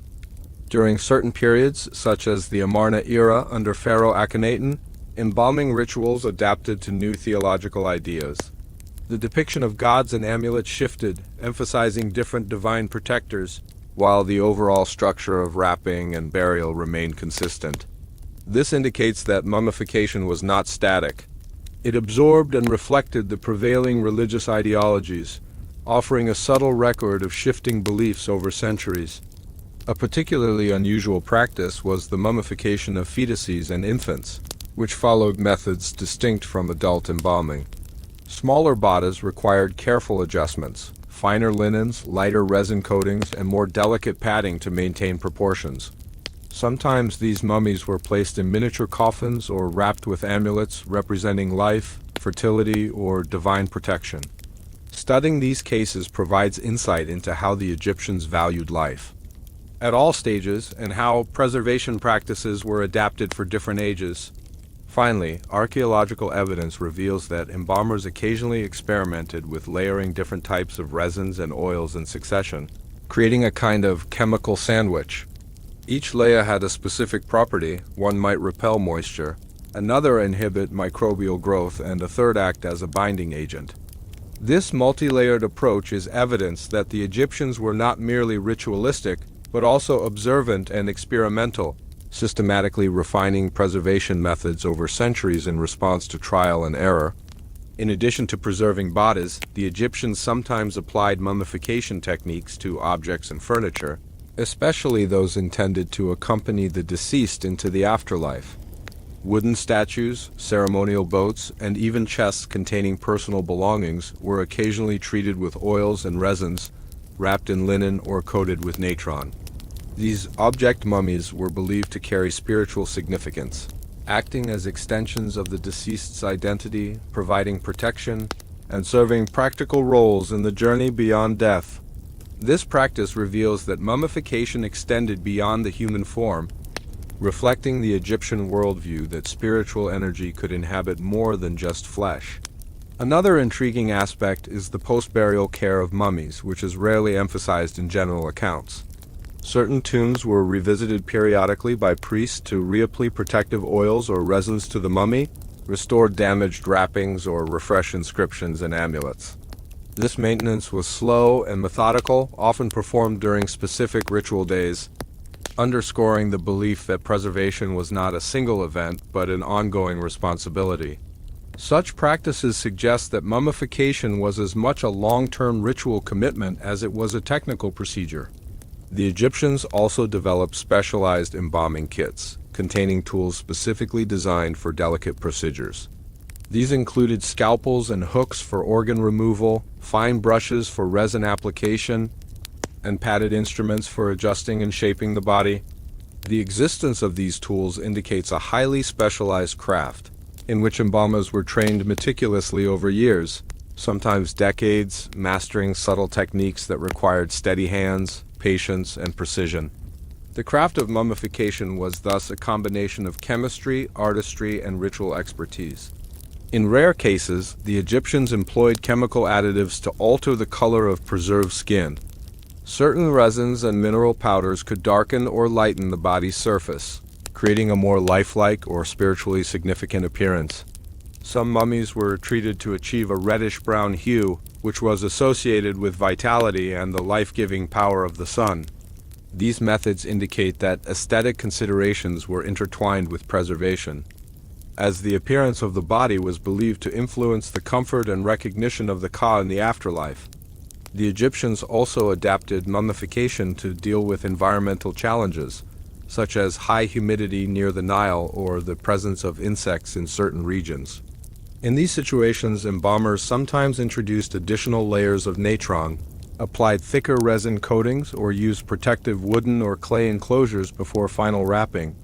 They observed, recorded, and refined these techniques over generations, demonstrating a deep empirical awareness of how the environment could affect preservation. This adaptive approach shows that mummification was not only ritualistic, but also responsive to practical scientific considerations. There is also evidence of ritualized incisions and symbolic extraction of bodily elements beyond the standard organ removal. For example, small ritual cuts were sometimes made in specific locations, with symbolic meaning tied to religious texts. These actions were intended to release or guide spiritual energies, often corresponding to the mythology surrounding Osiris, the god of resurrection. Such subtle interventions indicate that embalming was both an art and a spiritual science, combining careful physical technique with metaphysical purpose. Finally, the Egyptians occasionally experimented with mummifying multiple bodies together, particularly in family tombs or for ritualized sacrifices. Bodies were sometimes arranged in specific positions relative to each other, wrapped, and treated collectively. with resins and oils applied in a manner designed to preserve both individuals while maintaining their spiritual connection. This practice highlights the communal dimension of death in certain contexts, showing that preservation was sometimes approached as a collective responsibility, not solely an individual concern. As Egyptian mummification evolved over millennia, embalmers began experimenting with rare chemical compounds beyond natron, oils, and resins. In some periods, traces of sodium carbonate, calcium oxide, and powdered limestone were discovered in mummy wrappings. These minerals were carefully mixed with resins or applied directly to the body, creating microenvironments that slowed microbial activity even further.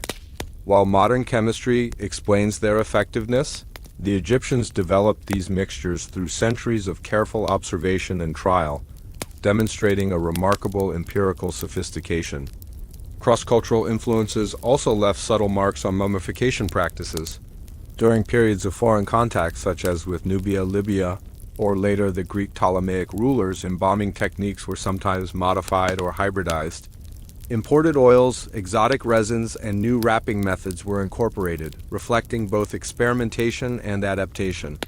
These hybrid mummies often revealed differences in amulet placement, coffin design, and chemical treatment, indicating that preservation was influenced not only by tradition but also by exposure to other cultures' ideas.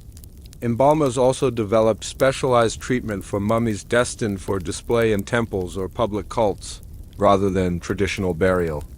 These mummies were sometimes coated in additional layers of colored resin or decorated with gold leaf and pigments to symbolize divinity or eternal kingship. The visual presentation was as important as chemical preservation, demonstrating that the Egyptians understood aesthetics could reinforce spiritual significance. In these cases, mummification was a combination of science, ritual, and visual artistry. A lesser-known aspect is the symbolic positioning of body parts to correspond with celestial and earthly directions. Arms, legs, and heads were occasionally aligned in ways that mirrored solar, lunar, or cardinal directions, reflecting a belief that proper orientation could influence resurrection and spiritual journeys. This slow, deliberate alignment required precise measurement, careful wrapping, and continuous adjustment, showing that mummification was not only about preservation, but also about cosmological harmony. The Egyptians also used post-mummification treatments of tomb air quality to maintain the body. In some elite tombs, evidence suggests that certain aromatic oils or incense powders were periodically placed near the mummy to repel insects and minimize moisture effects. These indirect preservation methods indicate an understanding of the surrounding environment's impact, integrating chemical, ritual, and environmental management into a comprehensive system. In some instances, embalmers applied experimental padding techniques. They used linen soaked in resin, small beads, or shredded plant material to fill cavities more effectively, ensuring the body maintained a natural shape over centuries. Some high-status mummies even included wax modeling in addition to padding, carefully sculpted over the face and hands to preserve lifelike proportions. These innovations reflect both creativity and attention to empirical results, demonstrating that mummification evolved into a form of applied anatomical engineering. Finally, funerary rituals themselves became intertwined with mathematical precision. The length of wrapping, placement of amulets, and layering of resins were sometimes calculated according to numerological or symbolic systems. For example, multiples of 4 or 12 layers might correspond to the cycles of the sun, the months, or sacred numbers associated with deities. This shows that mummification was a combination of practical preservation, ritual tradition, and an almost systematic application of symbolic mathematics, carefully measured to maintain cosmic balance.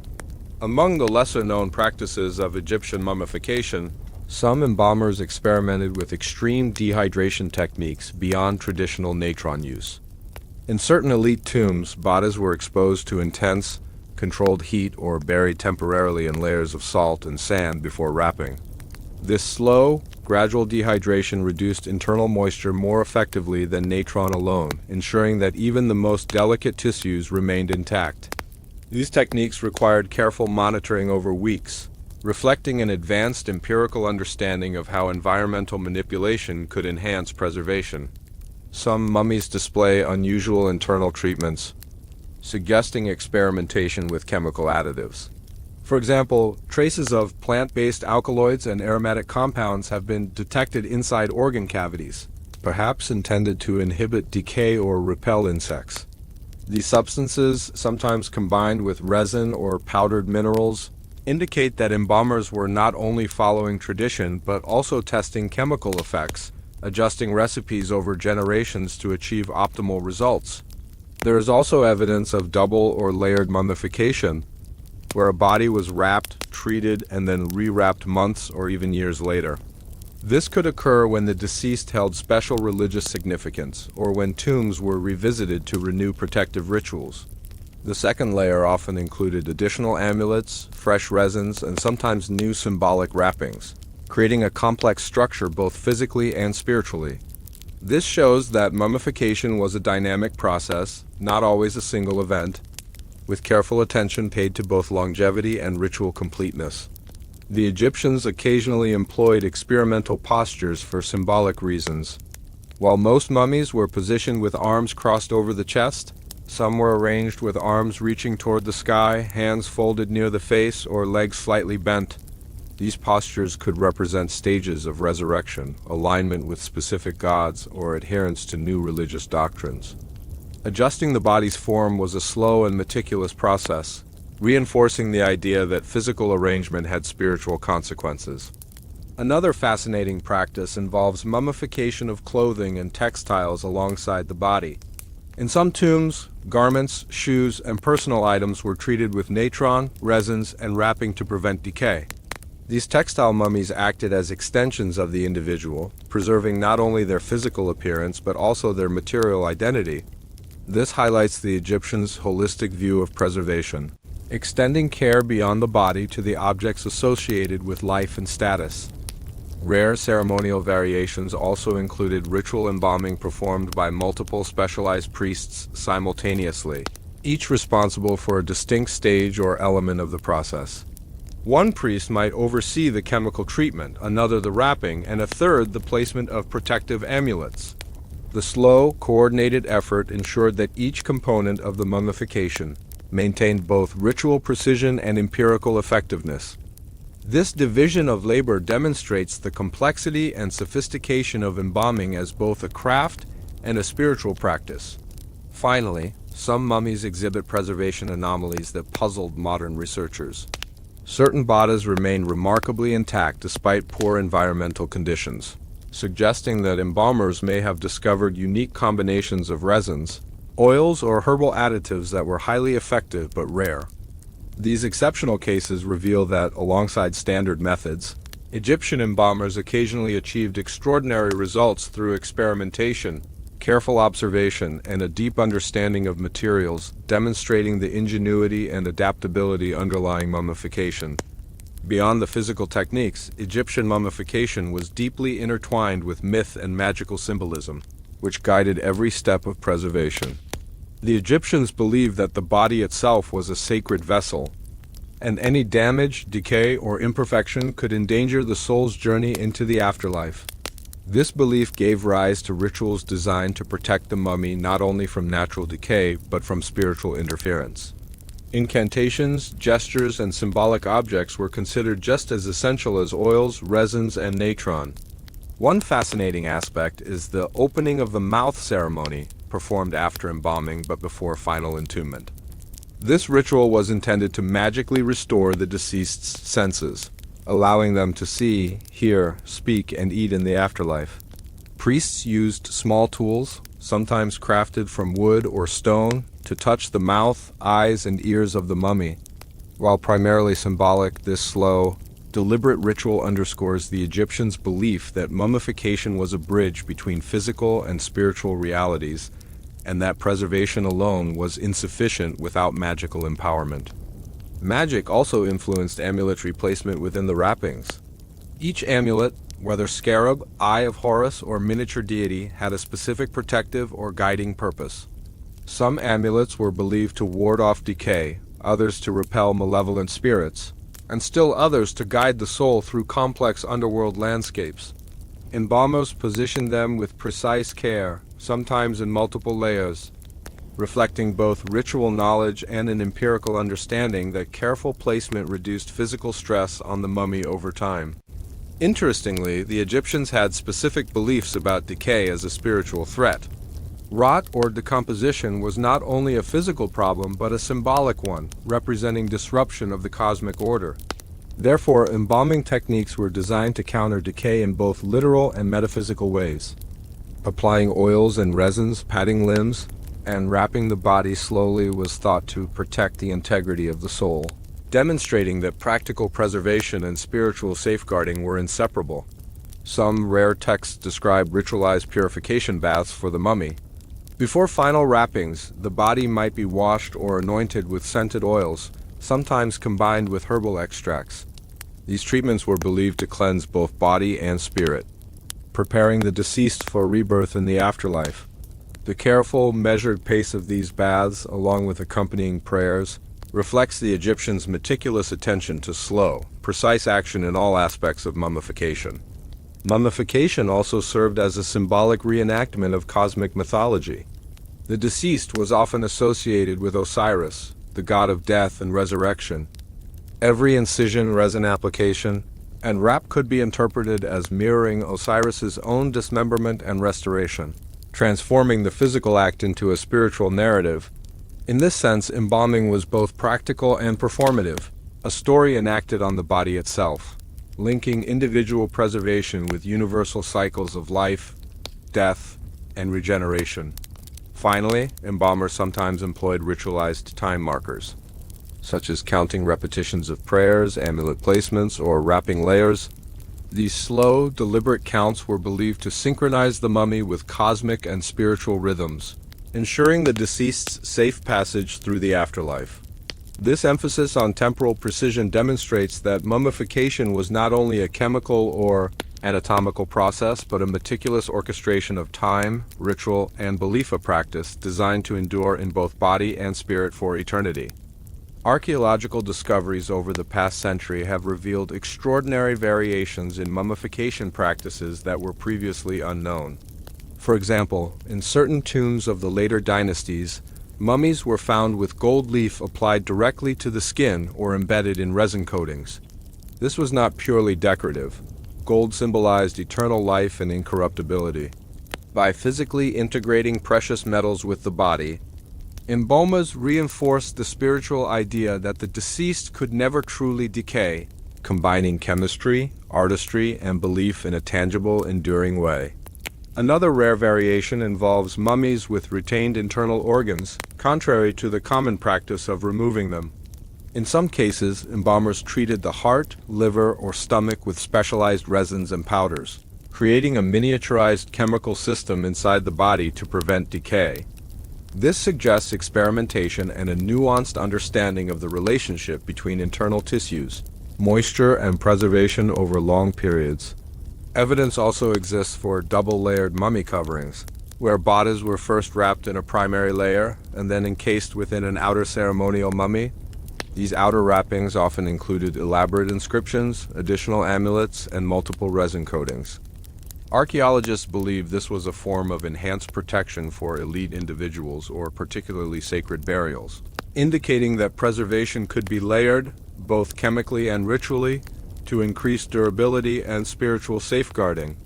Mummification played a central role in Egyptian culture beyond mere preservation of the dead. It was deeply connected to societal identity, politics, and religious hierarchy.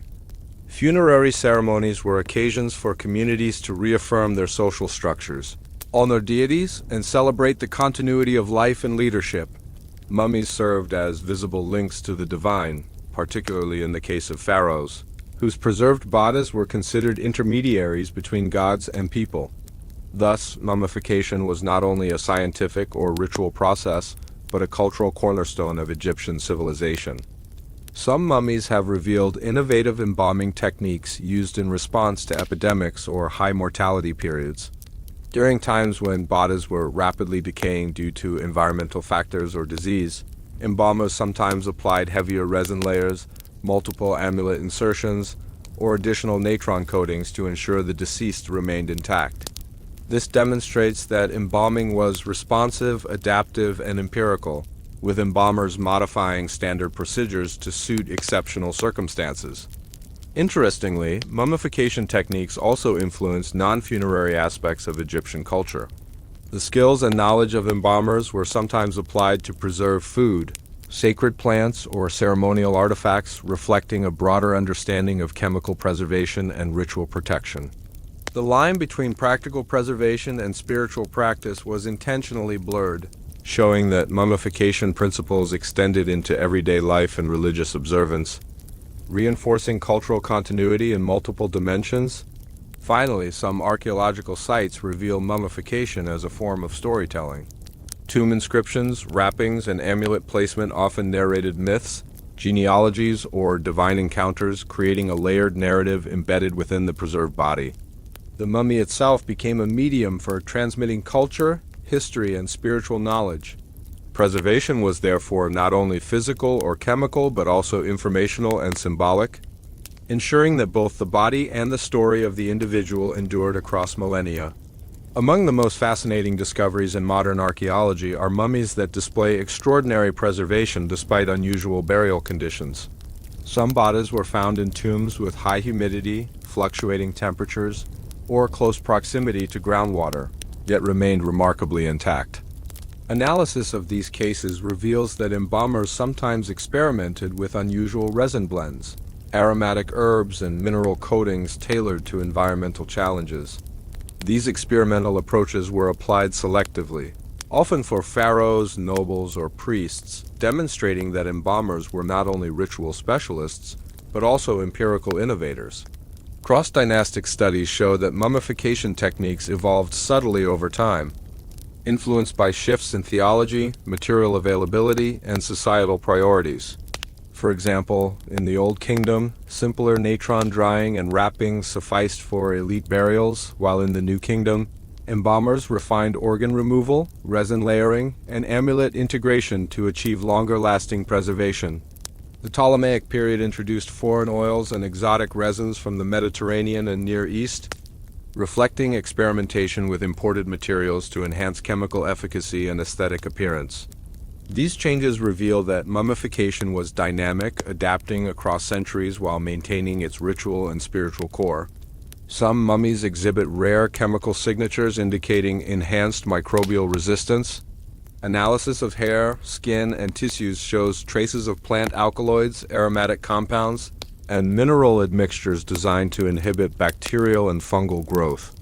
These substances were applied in precise doses and sequences, often layered between linen wrappings or combined with resins, demonstrating an advanced empirical understanding of decay prevention long before modern microbiology existed. A particularly unusual innovation involved mummifying multiple individuals in a single tomb with synchronized rituals. Families, priests, or groups of servants were sometimes embalmed and arranged in positions reflecting their social and spiritual relationships. Special attention was paid to spacing, orientation, and wrapping techniques to prevent interaction that could compromise preservation. This demonstrates that embalming was not only a chemical and ritual process, but also a form of social engineering, integrating human relationships, hierarchy, and spiritual guidance into physical preservation. Experimental embalming recipes occasionally included rare substances such as frankincense from Arabia, myrrh from Somalia, and cinnabar from distant trade networks. These additives were mixed into oils or resins to produce antimicrobial and aromatic effects while adding symbolic or ritual value. The careful sourcing, combination, and application of these materials indicate that embalmers had an advanced understanding of how diverse compounds could work synergistically to maintain body integrity. There is also evidence of ceremonial modifications to the mummy's exterior to reflect political or religious changes. For example, facial masks or painted overlays could be applied post-embalming to depict new dynastic styles, reinforce divine association, or display allegiance to a particular deity. These practices highlight that preservation was not merely technical but also communicative, allowing the mummy to convey political, spiritual, and social messages to both contemporary observers and future generations. Finally, some extraordinary mummies were treated as portable relics. intended to be displayed in temples, transported for ceremonies, or placed in public cults. These mummies often received additional chemical coatings, reinforced wrappings, and ritualized protective layers to withstand movement and handling.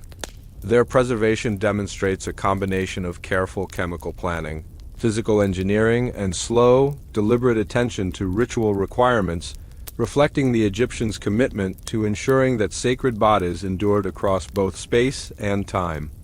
Some of the most unusual and rarely discussed practices in Egyptian mummification involved mummifying internal organs in separate containers called canopic jars. While this is somewhat known, the full complexity is rarely appreciated. Each jar was dedicated to a specific organ: the stomach, intestines, lungs, and liver, and guarded by a deity representing protection. The jars themselves were sometimes coated with resin and carefully sealed to prevent decay, reflecting an early understanding that preservation could be compartmentalized, a method strikingly similar to modern organ preservation concepts. Less commonly discussed is the use of specific tree resins for long-distance trade and preservation. Certain mummies from later dynasties show evidence of imported resins from the Levant and Punt, which were far more potent at inhibiting bacterial growth than local substances. These imported materials were expensive, demonstrating that embalming choices were influenced not just by ritual or tradition, but by access to highly effective preservation chemicals, a blend of economy, trade, and science. Some mummification cases reveal intentional use of aromatic plants and herbs inside body cavities. For instance, small amounts of juniper berries, myrrh sticks, and cinnamon bark were placed in the chest cavity or abdominal area. While partially symbolic, these inclusions may have contributed to chemical preservation by creating antimicrobial conditions, suggesting Egyptians had an empirical understanding of how natural compounds could slow decomposition internally. There is evidence that some mummies were deliberately coated in powdered minerals such as natron mixed with powdered limestone after wrapping. This combination created a hard, protective outer crust, functioning as a barrier to insects, moisture, and microbial activity. These coatings could take days to dry completely, showing that embalmers were willing to extend the timeline of preparation significantly to ensure long-term preservation. Another rarely mentioned practice was ritualized dehydration of the head separately from the body. In some elite burials, the head was treated with additional resins, oils, and drying agents, often placed in a specially designed headrest or container until fully preserved. This separate treatment suggests the Egyptians placed special importance on facial integrity, likely for recognition of the deceased by the soul in the afterlife. Interestingly, archaeological studies indicate mummies occasionally received chemical treatments decades after initial burial. Priests or descendants would reapply resin, clean wrappings, or place additional protective layers when tombs were reopened, sometimes generations later. This demonstrates that mummification was not necessarily a one-time procedure, but could be extended across time to maintain both physical and spiritual integrity. Finally, Egyptian mummification also involved experimental body shaping for idealized proportions. For certain elite individuals, padding and resin applications were sculpted not just to preserve, but to enhance or correct the body's natural shape, creating a more aesthetically perfect form. This practice indicates that embalmers were concerned with the visual, symbolic, and ritual integrity of the deceased, integrating artistry with chemistry and anatomy in ways rarely documented in mainstream accounts. Some of the most obscure discoveries in Egyptian mummification involve experimental embalming for mummified animals beyond the usual cats and ibises. Archaeologists have found mummified frogs, crocodile hatchlings, and even snakes that were treated with unusual resins and herbal coatings. In some cases, these animals were wrapped in miniature linen shrouds and adorned with tiny amulets, suggesting that embalmers applied the same care and chemical experimentation as with humans. These mummies were not merely offerings. Some served as intermediaries in rituals, connecting humans with gods, and preserving them required adaptations in drying techniques, resin layering, and wrapping size.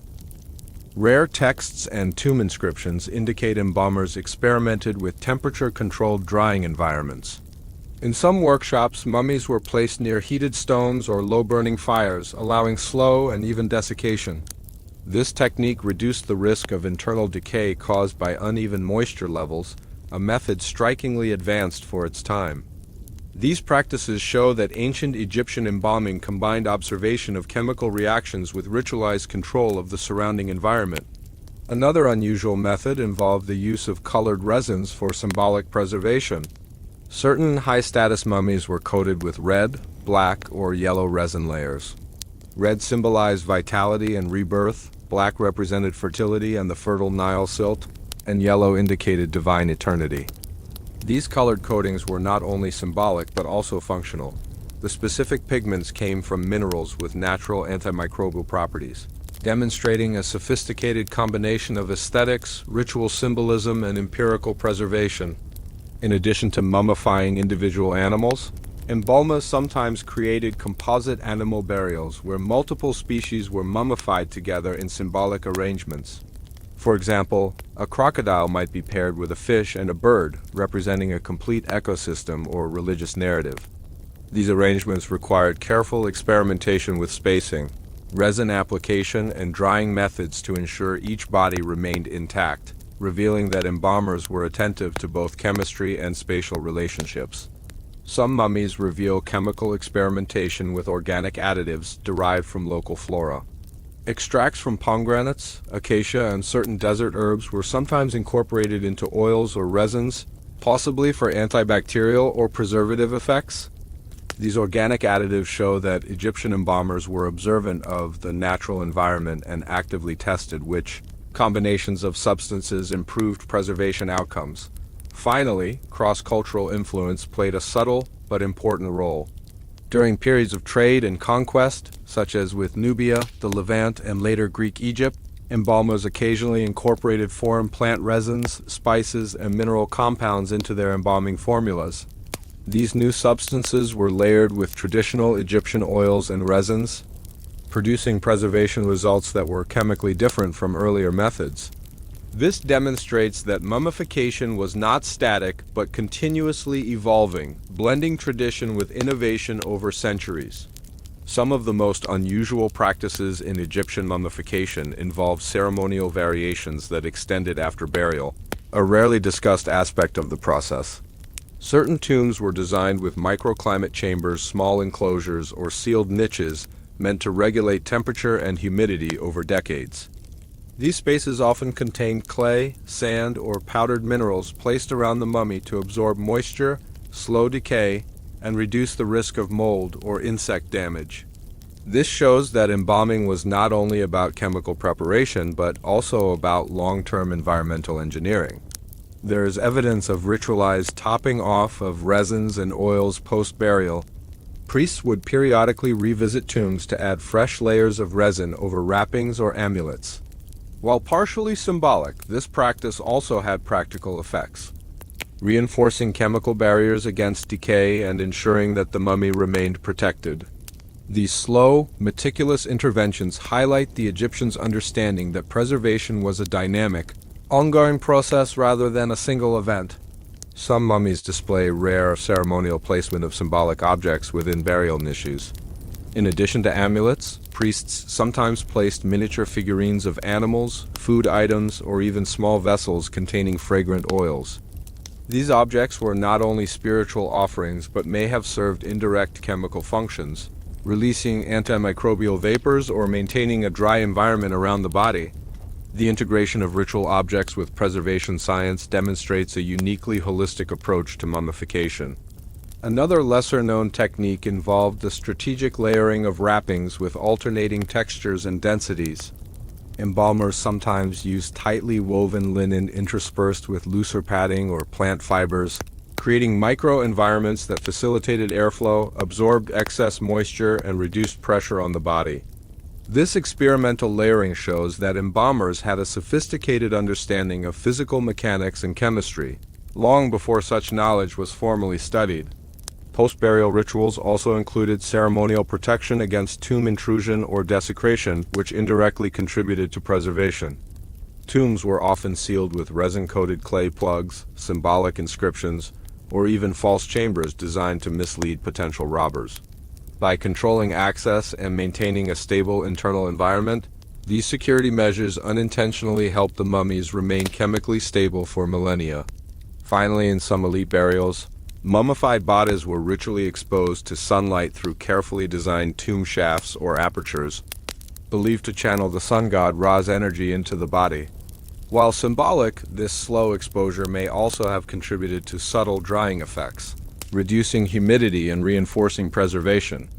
This demonstrates that Egyptian mummification was a sophisticated interplay of chemistry, ritual, environmental management, and symbolic cosmology, where even spiritual gestures had practical preservation outcomes. Some of the rarest discoveries in Egyptian mummification involve experimental use of chemical fumigation. In certain elite tombs, embalmers placed burning aromatic herbs, resins, or incense within small perforated containers near the body before wrapping. The resulting smoke was thought to purify the mummy spiritually, but it also had antimicrobial effects, slowing bacterial growth and helping to preserve the body. This dual purpose shows the Egyptians' ability to combine ritual with empirical preservation in innovative ways. In a few unusual cases, mummies were treated with early forms of natural wax coatings. Beeswax, sometimes combined with oils or powdered minerals, was applied to skin and wrappings. The wax created a semi-impermeable layer, reducing moisture absorption and insect damage while giving the surface a smooth, lifelike appearance. These experimental coatings were carefully layered and sometimes polished, revealing attention to both chemical efficiency and aesthetic effect. Some tombs reveal mummification of plants and symbolic vegetation alongside the body. Certain sacred trees or flowers were dried, coated with resins, and wrapped to accompany the deceased.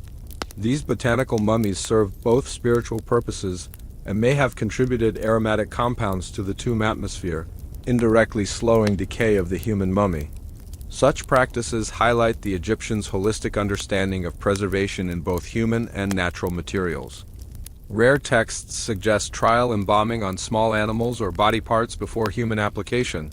Embalmers would experiment with mixtures of oils, resins, and mineral powders on frogs, birds, or small pieces of tissue to test effectiveness before applying them to a high-status individual. This shows a scientific approach, observation, testing, and refinement, long before the modern concept of laboratory experimentation. Some mummies exhibit chemical evidence of fermented plant extracts, such as wine or beer residues applied to the body. These liquids, sometimes combined with oils and resins, may have acted as mild preservatives or insect repellents. At the same time, they held ritual significance, symbolizing nourishment for the soul in the afterlife. This represents an intersection of chemistry, ritual, and symbolic nourishment that was rarely documented in mainstream accounts. Another experimental method was partial freezing of mummies during preparation. In colder months, or using stones kept cool by evaporation. While not permanent freezing, this slowed decay during extended preparation periods, particularly for high-status burials that required weeks of careful wrapping, resin application, and amulet placement. It demonstrates that Egyptians adjusted techniques based on environmental conditions and practical needs. Finally, some archaeological evidence shows sequential chemical layering experiments, where resins, oils, mineral powders, and herbal pastes were applied in alternating sequences. Each layer had a different chemical property. Some repelled insects, others slowed moisture penetration, while additional layers enhanced structural integrity. These multi-layered experiments suggest that embalmers were deliberate innovators, using complex sequences of preparation to maximize long-term preservation. Some of the most extraordinary discoveries involve ceremonial variations in mummification that were unique to specific dynasties or regions. For instance, in certain Upper Egyptian tombs, bodies were wrapped in linen imbued with powdered gemstones such as malachite or lapis lazuli, while largely symbolic, representing protection, divine power, and immortality. These minerals also had mild antimicrobial properties, subtly contributing to preservation. The careful grinding and mixing of gemstone powder into wrapping materials indicate a sophisticated understanding of both ritual symbolism and material properties. Rare evidence shows that some mummies were infused with aromatic oils via injection, not just surface application. Small quantities of myrrh, cedar, or juniper oils were introduced into internal cavities, likely to slow decay from within. This technique was delicate and experimental, suggesting embalmers were testing chemical delivery methods centuries before modern embalming science. In certain high-status burials, tombs were engineered as active preservation environments. Tomb walls were coated with powdered natron or gypsum to absorb moisture, while strategically placed ventilation shafts maintained airflow. Some tombs even contained small clay vessels filled with absorbent minerals placed near the mummy. This combination of chemical, architectural, and environmental planning reveals that mummification extended beyond the body. It included a deliberate design of the surrounding space. Another unusual ceremonial practice involved embedding small ritualistic objects directly within wrappings. These could include tiny figurines, amulets, or even small papyrus scrolls containing prayers or spells. Each object had symbolic meaning and was carefully positioned to interact with specific body parts or spiritual centers. The addition of these items also introduced chemical elements, such as resin coatings or aromatic compounds, adding a subtle preservative effect. Some mummies exhibit evidence of experimental chemical layering based on seasonal variation. Embalmers sometimes adjusted the proportions of oils, resins, and mineral powders depending on ambient temperature and humidity at the time of preparation. For example, higher resin concentrations were used during wetter months, while drier months required additional padding or mineral coatings. This demonstrates a nuanced, environment-sensitive approach to preservation that was rare in historical practice. In rare cases, mummies were prepared for long-distance transport before burial, requiring additional chemical reinforcement. Bodies intended to be relocated were wrapped with extra resin-soaked linens, treated with antimicrobial plant extracts, and sometimes enclosed in secondary containers. These measures ensured that movement would not compromise preservation, highlighting the Egyptians' practical and experimental approach to embalming logistics. Finally, certain tombs reveal multi-generational embalming practices, where bodies of family members were treated with variations on earlier chemical methods.